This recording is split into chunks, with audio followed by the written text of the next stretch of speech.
જય અંબે સર્વ લોકોને. હું આપ લોકોને જણાવવા માંગીશ કે અમારે બનાસકાંઠા પોલીસે અહીંયા 51 શક્તિપીઠ સર્કલ ખાતે જે પોલીસ કંટ્રોલ રૂમ બનાવેલો છે ત્યાં અમે લોકો 350થી વધારે સીસીટીવી કેમેરાનું ફીડિંગ અહીંયા આવે છે અને અમે એ તમામ કેમેરાઓ ઉપર અહીંયા 24/7 અમે લોકો જે છે એ નજર રાખી રહ્યા છીએ. મારી સંપૂર્ણ ટીમ જે છે એ કંટ્રોલ રૂમ ખાતે બેઠેલી હોય છે.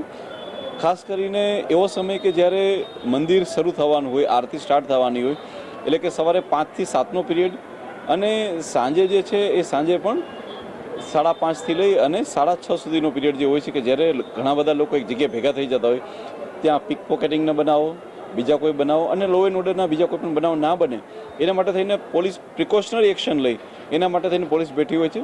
સાથે સાથે એની બાજુમાં જ VHF ચેનલ હોય છે જેના મારફતે અમે ત્યાં હાજર રહેલી પોલીસને અમે જાણકારી આપી શકીએ છીએ જેથી કરી અને એ લોકો સારામાં સારી એક્શન લઈ શકે. આ પ્રકારની કાર્યવાહી જે છે એ કંટ્રોલ રૂમ ખાતેથી થાય છે. જય હિન્દ.